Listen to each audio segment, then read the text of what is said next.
আজকে না আমার বিছানা থেকে একটুও উঠতে ইচ্ছা করছে না, কারণ কদিন হলো যত কাজ করলাম শরীরটা একেবারে ক্লান্ত হয়ে আছে। আর আমি এখনো পর্যন্ত উঠিও নি। তোমাদের দাদাভাই সকালে উঠলো, উঠে ব্রাশ করলো, ঘরটা ঝাড় দিল, দিয়ে গোপালকে সেবা দিল, সেবা দিয়ে ওকে একটু আমি ছাতু গুলে দিয়েছি। তো ছাতুটা খেয়ে কাজে চলে গেছে। আর ও কাজে যাওয়ার পর আমি আবার দরজা টরজা লাগিয়ে আবার শুয়ে পড়েছি, কারণ কোনো কাজ করতে আমার ইচ্ছা করছে না।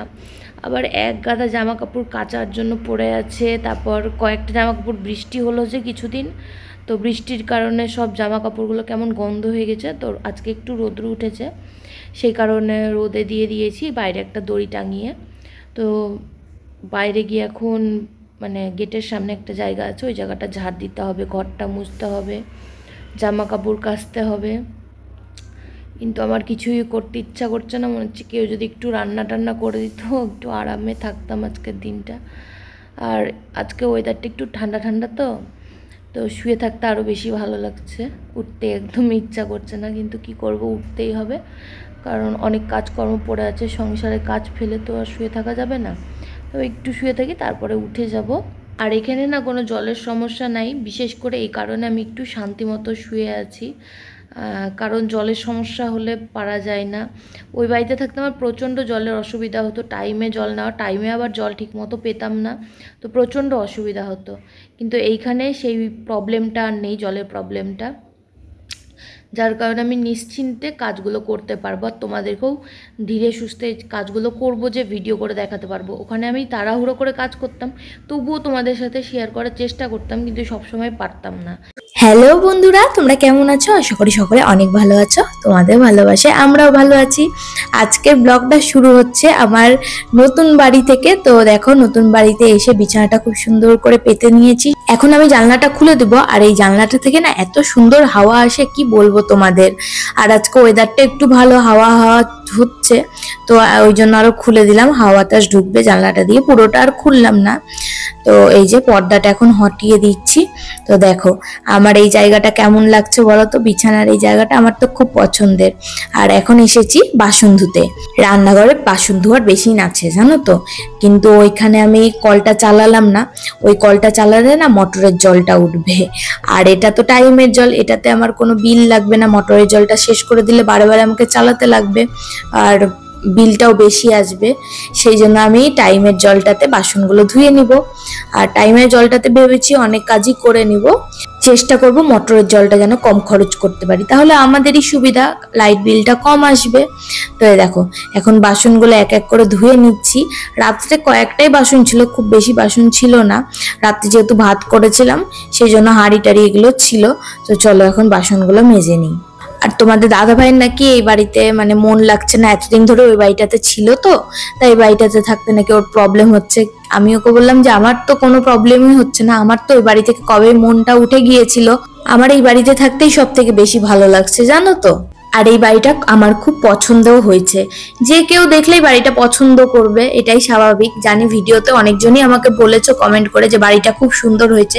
হ্যাঁ, তোমাদের কমেন্টগুলো একটু পরেই পড়বো। তো চলো পুরো ব্লগটা দেখতে থাকো। বাসনগুলো ধোয়ার পর কয়েকটা জামা কাপড় ভিজাবো, সেগুলো এখানে বসেই কেচে নিব। বাথরুমে আর কাচবো না, তাহলে বাথরুমে কাচলে আমার তো জলটা খরচ হবে। তো আমি এখানে বসে বসেই জামা কাপড়গুলোও কেচে নিব। কেচে একটা দড়ি টাঙিয়েছি গেটের সামনে, ওই দড়িটাতে মেলে দিব। সকাল থেকে কিছুই খাওয়া হয়নি, খিদাও পেয়েছিল একটু, কিন্তু কি করব, এখন তো আমাকে পুরো কাজ আগে করতে হবে, তারপর কিছু খেতে পাবো। একা একা হাতে এখন কি নিজের জন্য খাওয়ার করব। তোমাদের দাদাভাই তো ছাতু খেয়ে বেরিয়ে গেছে কাজে। তো এখন একটা সার্ফের প্যাকেট কিনে এনেছি, মানে এর আগের দিন আমি মাসের বাজার করে এনেছিলাম, সেটা তোমাদের শর্ট ভিডিওতে বলেছিলাম। তো সার্ফের প্যাকেটটা কিনে এনেছি, সেটা এখন কেটে এই কৌটাটাতে ঢেলে দিব। আর 10 টাকা 10 টাকা করে আমি প্যাকেট এনে সার্ফ ব্যবহার করতাম। আমার এখন মনে হচ্ছে এই 500 সার্ফটা এনে বেশি দিন যাচ্ছে, আর 10 টাকা সার্ফটা আনতাম কি না, খুব একটা বেশি দিন যেত না। এর আগের মাসেও আমি এই সার্ফের প্যাকেটটা ব্যবহার করেছি। আমার মনে হচ্ছে ওই ছোট ছোট 10 টাকার প্যাকেট নেওয়ার থেকে একটাই 500 গ্রামের নিয়ে নেওয়া খুব ভালো। এই যে 1 কৌটা সার্ফ ঢালছি, এটাই আমার প্রায় 1 মাসের কাছাকাছি হয়ে যাবে। এই মাসে হয়তো একটু তাড়াতাড়ি শেষ হয়ে যাবে, ভাড়া বাড়ি চেঞ্জ করেছি, জানোই তো টুকিটাকি কত কিছু কাচার থাকে। তো এই মাসে হয়তো একটু তাড়াতাড়ি শেষ হয়ে যেতে পারে। চলো এখন জামা কাপড়গুলো কেচে নিই।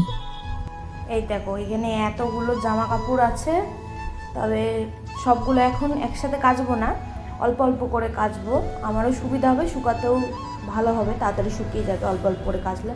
আর একসাথে বেশি কেচে নিলে না মেলতে আবার অসুবিধাও হবে একটু। তো চলো এখান থেকে কয়েকটা এখন জিনিস আমি ভিজিয়ে কেচে দেবো। চলো, টাইমের কলটা যেহেতু বাইরে, সেই জন্য আমি এখন বাইরে আসছি জামা কাপড় নিয়ে আর সার্ফের কৌটাটা নিয়ে। আর এখানে গাছপালা না অনেক বেশি, সেই জন্য হাওয়া বাতাসও খুব বেশি, আমার তো খুব ভালো লাগছে। এই যে গামলাতে জলটা এখন ভরে গেছে, সার্ফ দিয়ে জামা কাপড়গুলো ভিজিয়ে রেখে সামনের জায়গাটা একটু ঝাঁটা দিয়ে ঝাড় দিব, মানে জল টল দিব গেটের সামনে আর কি। চলো জামা কাপড়গুলো ভিজাতে ভিজাতে তোমাদের কিছু কমেন্ট পড়ে দিই। তোমাদের কমেন্টগুলো তো অনেক দিন ধরে পড়া হয়নি, আজকের ভিডিওতে তোমাদের কমেন্টগুলো পড়বো। অনুরূপ সরকার নামে একজন কমেন্ট করেছে, একদম ঠিক দিদি ভাই, ভাড়া বাড়িতে থাকা খুব কষ্ট। দিদি ভাই আমিও ভাড়া বাড়িতে থাকি। সত্যি গো, ভাড়া বাড়িতে থাকা খুব কষ্টের, নিজের বাড়ির মতো সুখ কোথাও পাওয়া যায় না। এই কমেন্ট আমাকে অনেকজনই করেছে, তোমার প্লে বাটন কোথা থেকে এলো? প্লে বাটন আমার কোথা থেকে এলো? আমার না আরো একটা চ্যানেল আছে যেখানে আমি ফানি ভিডিও পোস্ট করি, তো সেটার থেকে আমার প্লে বাটন এসেছে। সেখানেও আমার 1,86,000 না 85,000 মতো আছে সাবস্ক্রাইবার। তো সেখানে আমি খুব কম এখন ভিডিও দেওয়া হয়, তো আবার কন্টিনিউ করব দেখি। মেন আমার ওটা চ্যানেলই, ওই চ্যানেল থেকে আমি প্রথম ভিডিও করা শুরু করি, ফানি ভিডিও, তারপরে আস্তে আস্তে ব্লগ করা শুরু করলাম। স্বপন দাস নামে একজন কমেন্ট করেছে, খুব ভালো লাগে তোমার ভিডিও দিদি ভাই, আমার নামটা নিও, আমার নাম পিঙ্কি। এই যে পিঙ্কি, তোমার নামটা নিয়ে নিলাম, থ্যাংক ইউ কমেন্টটা করার জন্য। প্রিয়া হালদার নামে একজন কমেন্ট করেছে, যতবার কমেন্ট করি ততবার তুমি পড়ো না। এই যে প্রিয়া, তোমার কমেন্ট আমি পড়ে নিলাম, থ্যাংক ইউ আমাকে কমেন্ট করার জন্য। শিল্পাশ্রী পাল নামে এক বোন কমেন্ট করেছে, তুমি জানি না দিদিভাই কোনোদিন আমার নাম নিবে, গোপু সোনাকে এইভাবে বাক্সে করে নিয়ে যেও না, কেননা গোপু সোনার শ্বাস বন্ধ হয়ে যাবে। তোমার ভিডিও সবগুলো আমি দেখি, সব ভিডিওতে আমি কমেন্ট করি, কিন্তু তুমি আমার নাম নাও না, আমি আর করব না, সরি দিদি ভাই, তোমরা ভালো থেকো, তুমি যদি আমার নাম নাও তাহলে অনেক খুশি হব। আই লাভ ইউ দিদি ভাই, অনেক ভালোবাসি তোমাদেরকে, তোমরা মন খারাপ করবে না, আমি তোমার সাথে সব সময় আছি। দেখো সব কমেন্ট তো পড়ে ওঠা সম্ভব না, তো চোখের সামনে যেটা কমেন্ট পাই আমি সেটাই পড়ি। তো হয়তো তোমার কমেন্টটা আমি পড়তে পারিনি আগে, তো তোমার কমেন্ট আমি আজকে পড়ে নিলাম। আর এত সুন্দর একটা কমেন্ট করার জন্য থ্যাংক ইউ। আর গোপু সোনার বাক্সে কোনো প্রবলেম হবে না, আমি সেইভাবেই গোপু সোনাকে এনেছি। ওই বাক্সটাতে ছোট ছোট ফুটাও আছে, সেই জন্য আমি ওই বাক্সটাতে এনেছি গপুকে, যাতে গপুর না কোনো প্রবলেম হয়।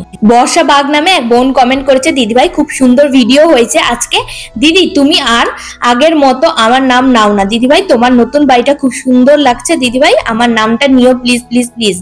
এই যে বর্ষা, তোমার নামটা আমি নিয়ে নিলাম, আর থ্যাংক ইউ এত সুন্দর একটা কমেন্ট করার জন্য। অজয় পাল নামে এক ভাই কমেন্ট করেছে, দিদি ভাই আমি রাগ করেছি কারণ তুমি আমার নাম কেন নাওনি। এই যে ভাই অজয়, তোমার নামটা আমি নিয়ে নিলাম, আর কমেন্ট করার জন্য থ্যাংক ইউ। তুফাইল আহমেদ নামে একজন কমেন্ট করেছে, খুব সুন্দর বাসা, আগের বাড়িটা থেকে অনেক বড় এই বাড়ি। হ্যাঁ গো, এই বাড়িটা খুব সুন্দর আর খুব বড়, থ্যাংক ইউ কমেন্টটা করার জন্য। সুপর্ণা যাদব নামে এক বোন কমেন্ট করেছে, হাই দিদি কেমন আছো, তুমি খুব সুন্দর দেখতে, একদম কিউট পাড়া, আমার নামটা প্লিজ একটু নিও, আমি তোমার ভিডিও বোলপুর শান্তিনিকেতন থেকে দেখছি, প্লিজ প্লিজ রিপ্লাই দিও প্লিজ। এই যে বোন, তোমার কমেন্টে আমি রিপ্লাই দিয়ে দিলাম, আর থ্যাংক ইউ সো মাচ কমেন্টটা করার জন্য। মনীষা মিশ্র নামে এক বোন কমেন্ট করেছে, এইভাবে এগিয়ে যাও দিদি ভাই, তোমরা দুজন অনেক ভালোবাসা রইলো, থ্যাংক ইউ বোন কমেন্টটা করার জন্য। সুজাতা জানা নামে এক বোন কমেন্ট করেছে, তুমি কি আইফোন ইউজ করো, প্লিজ রিপ্লাই দিও দিদি। হ্যাঁ তোমাকে আমি দেখছি কিছুদিন ধরে তুমি এই কমেন্টটা করছো আমার ভিডিওতে, তো না গো আমি আইফোন ইউজ করি না, আমি স্যামসাং এর ফোন ইউজ করি, আর আইফোন ইউজ করার মতো মানে কেনার মতো ক্ষমতা আমার এখনো পর্যন্ত হয়নি, তবে ইচ্ছা আছে ভিডিওর জন্যই আইফোন কেনার, দেখা যাক স্বপ্নটা পূরণ হয় কিনা। সুকুমার বিশ্বাস নামে একজন কমেন্ট করেছে, তোমার নতুন বাড়িটা খুব ভালো। তোমাদের অনেকেরই কমেন্ট দেখে আমি বুঝতে পারলাম যেটা, যে তোমাদের এই নতুন বাড়িটা খুব পছন্দ হয়েছে, কারণ তোমরা অনেকেই কমেন্ট করছো তোমাদের আগের বাড়িটা থেকে এই বাড়িটা অনেকটাই সুন্দর। হ্যাঁ গো, এই বাড়িটা সত্যি খুব ভালো। আবার ভালো বলাটাও ভুল হবে, কারণ প্রথম প্রথম সবকিছুই ভালো লাগে, মানুষের রূপটা তো আস্তে আস্তে পরে দেখা যায়, কিন্তু এখন তো আমার ভালোই লাগছে, আগে কয়েক মাস থাকি তারপরে বুঝতে পারবো। আর এই যে কি করতে আমার ভিডিও দেখতে এসেছেন, হ্যাঁ জানি আমার নতুন বাড়ি দেখার জন্য একবারে হুড়মুড় করে ভিডিওটা দেখতে এসেছেন, আমি খুব ভালো করেই জানি নিজের কাজ নিয়ে ব্যস্ত থাকেন না, আমার ভিডিও নাকি খারাপ, আমার ভিডিও ভালো না, আবার আমার ভিডিও দেখতে এসেছেন, বয়স তো যথেষ্ট হয়েছে, ঘরে ছেলে মেয়ে আছে, সংসার আছে, ওইসব নিয়ে ব্যস্ত থাকেন না। এইসব মানুষকে না বড় হলেও সম্মান করতে ইচ্ছা করে না, মনে হয় ঠাটিয়ে চর মারি। কারণ যে সম্মান করে, যে ভালোবাসে, তাদেরকেই সম্মান বা ভালোবাসা দেওয়া উচিত, সে বয়সে ছোট হোক বা বড়। ফালতু মানুষ একটা, বাদ দাও এদেরকে। যতই বলি আমার ভিডিও দেখবে না, তাও কুকুরের মতো আমার ভিডিও দেখতে আসবে, অসভ্য মানুষ একটা। দেখো জামা কাপড়গুলো ভিজিয়ে এখন কেচে নিয়েছি, কেচে নিয়ে এই জায়গাটা ধুয়ে দিয়েছি ভালো করে জল দিয়ে। আর তারপরে এখন জামা কাপড়গুলো মেলে দিচ্ছি, হাওয়া হচ্ছে তো সেই জন্য, না হলে আবার কখন বৃষ্টি চলে আসবে, মেঘ উঠে যাবে, তখন জামা কাপড়গুলো আমার আর শুকাবেই না। এই জামা কাপড় নিয়ে না অনেক দিন ধরে আমি সমস্যায় ভুগছি, মানে এই ভাড়া বাড়িতে আসার পর থেকে মেঘ বৃষ্টি হয়েই যাচ্ছে, জামা কাপড় আমার আর শুকাচ্ছে না। না শুকালে কেমন একটা বাজে গন্ধ হয়ে যায় না। আমি আবার যেগুলো জামা কাপড় কেচেছিলাম সেগুলো আবার কেচেছি, কারণ বাজে একটা গন্ধ হয়ে গেছিল সেই জন্য। জামা কাপড়গুলো মেলার পর ঘরটা মুছবো, আর বাথরুমটা না একটু পরিষ্কার করার ইচ্ছা আছে, দেখা যাক করতে পারি কিনা। কারণ এর আগের দিন যখন আমরা ঘরটা পরিষ্কার করতে এসেছিলাম, বাথরুমটা কোনো রকমে পরিষ্কার করেছি, কারণ বাথরুম পরিষ্কার করলে তো শ্যাম্পু করতে হবে। তো অত রাতে যেহেতু শ্যাম্পু করা সম্ভব ছিল না, সেই জন্য মানে সামনে থেকেই বাথরুমটা ধোয়া হয়েছিল, ভেতর থেকে ভালো করে পরিষ্কার করা হয়নি। তো সেই জন্য ভেবেছি আজকে বাথরুমটা পরিষ্কার করব। আর আজকে যেহেতু শ্যাম্পু করব, শ্যাম্পু করলে তো বাথরুম পরিষ্কার করাই যায়, তো ভেবেছি বাথরুমটা আজকে পরিষ্কার করব, দেখা যাক কি হয়।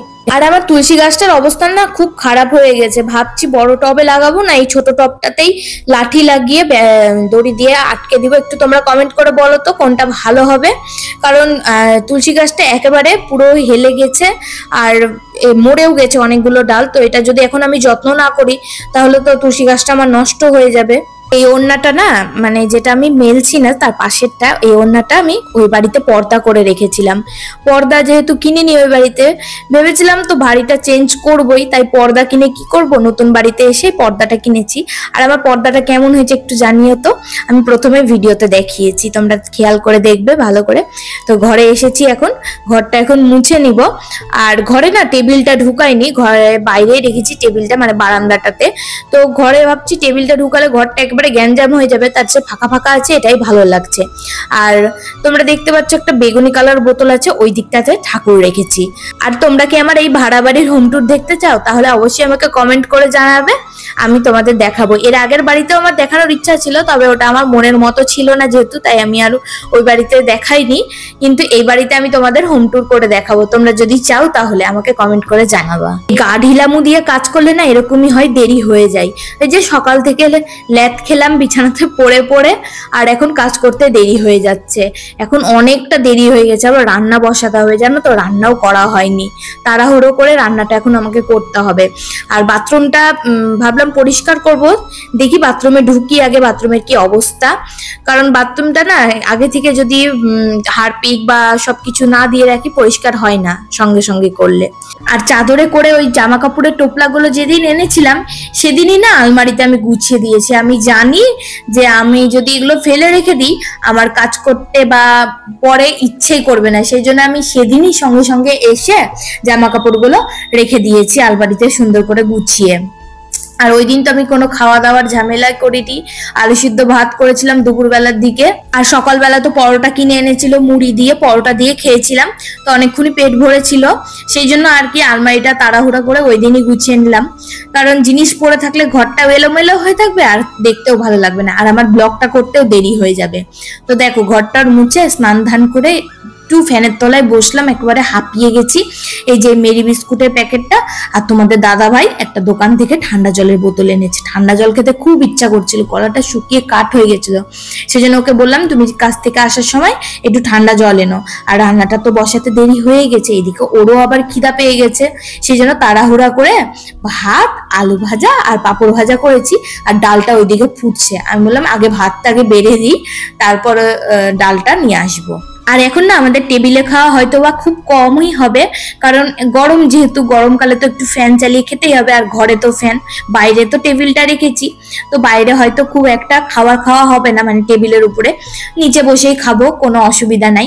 আর নিচটা মার্বেল বসানো তো বেশ ঠান্ডা হয়ে থাকে সব সময়। ঘরটা একদিকে ভালো, জানো তো খুব ঠান্ডা হয়ে থাকে, আমার ফ্যান না চালালেও হয়। ওই জানলাটা দেখলা যে তোমরা ঘরের মধ্যে, ওই জানলাটা খুলে দিলে খুব সুন্দর হাওয়া আসে।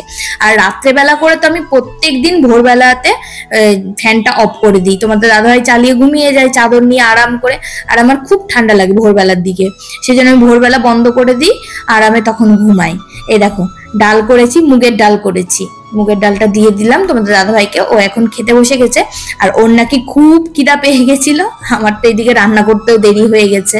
ভাত খেতে বসেছি আর জলটা দিতে আমি ভুলে গিয়েছি, তো এই যে বোতলটা ভরাই ছিল, তো আমি ভেবেছি এই বোতলগুলো ঢুকিয়ে দিব, ওই একটা বোতল রাখবো, কারণ মাটির কলসিতে এখন জল খাওয়া হবে, তো সবসময় জল না ভরে রাখলেও হবে। আর এখন আমরা দুজন মিলে যাচ্ছি ছাদে, ছাদটা একটু ঘুরে দেখবো। মানে এই বাড়িতে আসার পর আমি একদিনও ছাদে যাওয়া হয়নি, তো আজকে যেহেতু তোমাদের দাদাভাই কাছ থেকে চলে এসেছে, আমি বললাম চলো একটু ছাদটা দুজন মিলে ঘুরে আসি, কেমন দেখি। চলো উপরে এখন যাওয়া যাক। উপরে এসেছি ছাদটা একটু ঘুরে দেখতে, আর এখানে এসে দেখছি ভিউটা কি সুন্দর লাগছে, দেখো দারুণ লাগছে। আর এটা কয়তলা গো? পাঁচতলা এটা।